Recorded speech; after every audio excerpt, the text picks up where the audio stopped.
പടിഞ്ഞാറൻ പസഫിക് കടലിൽ ചൈനയുടെ സൈനിക നീക്കം തടയുവാനായി 5ഓളം എയർക്രാഫ്റ്റ് ക്യാരിയറുകളെ വിന്യസിക്കാൻ അമേരിക്ക. യുദ്ധവിമാനങ്ങളെ ശത്രുവിന്റെ തീരത്തിനടുത്തേക്ക് എത്തിക്കുന്ന കപ്പലുകളാണ് എയർക്രാഫ്റ്റ് ക്യാരിയറുകൾ. അനേകം യുദ്ധവിമാനങ്ങൾക്ക് ഒരേ സമയം പറന്നുയരാൻ പാകത്തിലുള്ള റൺവേകളുള്ള ഈ വമ്പൻ കപ്പലുകൾ അമേരിക്കൻ സൈന്യത്തിന്റെ കുന്തമുനയാണ്. മിസൈലുകളോ ബോംബുകളോ കൊണ്ട് വേഗം തകർക്കാൻ കഴിയാത്ത ഈ കപ്പലുകളിൽ അത്യാധുനിക ആയുധങ്ങളുമുണ്ട്. ആകെ 11 എയർക്രാഫ്റ്റ് ക്യാരിയറുകളാണ് അമേരിക്കൻ സൈന്യത്തിനുള്ളത്. റഷ്യക്ക് 7. ചൈനയുടെ പക്കൽ ആകെ 2 എയർക്രാഫ്റ്റ് ക്യാരിയറുകളെ ഉള്ളൂ. ഈ അവസരത്തിലാണ് നേരിട്ട് പ്രകോപനമൊന്നുമില്ലാതെ അമേരിക്ക ഇത്രയും വിമാനവാഹിനി കപ്പലുകൾ ചൈനയുടെ പിന്നാമ്പുറത്ത് വിന്യസിച്ചിരിക്കുന്നത്. പെട്ടെന്നുള്ള ഈ സൈനിക നീക്കത്തിന് കാരണമെന്താണ്? ചൈനയും അമേരിക്കയും തമ്മിൽ ഏറെ നാളായി അഭിപ്രായ ഭിന്നതകൾ നിലനിൽക്കുന്നുണ്ട്. പ്രകോപനങ്ങൾ ഒന്നുമുണ്ടാകാതെ ഇത്തരമൊരു നീക്കത്തിന് അമേരിക്കയെ പ്രേരിപ്പിക്കുന്ന കാരണം എന്തെന്ന് ആരായുകയാണ് രാഷ്ട്രീയ നിരീക്ഷകർ. അമേരിക്കയുടെ ഭാഗത്തു നിന്നുള്ള ഒരു മുന്നറിയിപ്പാണ് കപ്പലുകളുടെ വിന്യാസത്തിന് കാരണമെന്നാണ് പൊതുവെ ഉയർന്നു വന്ന അഭിപ്രായം. നിലവിൽ ഗാസയിലെയും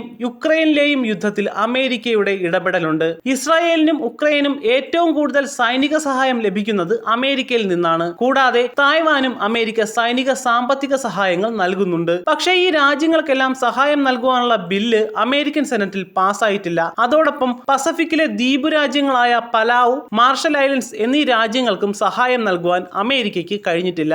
ഈ അവസരത്തിൽ ചൈന ഈ രാജ്യങ്ങളെ സ്വന്തം ചൊൽപ്പടിയിലേക്ക് കൊണ്ടുവരുമോ എന്ന ഭയമാണ് പസഫിക്കിൽ തങ്ങളുടെ ശക്തി തെളിയിക്കുവാൻ അമേരിക്കയെ പ്രേരിപ്പിക്കുന്നത്. പല പസഫിക് ദ്വീപ് രാജ്യങ്ങളുടെയും നേതാക്കൾ സാമ്പത്തിക സഹായം ലഭിക്കുവാൻ താമസിക്കുന്നതിൽ ആശങ്ക അറിയിച്ചിരുന്നു. ഈ അവസരം ചൈന മുതലെടുക്കുമോ എന്ന ഭയം അമേരിക്കയ്ക്കുണ്ട്. ഏകാധിപത്യ ഭരണത്തിലുള്ള ചൈനയ്ക്ക് പണം നൽകുവാൻ സെനറ്റിന്റെയോ കോൺഗ്രസിന്റെയോ തടസ്സങ്ങളില്ല.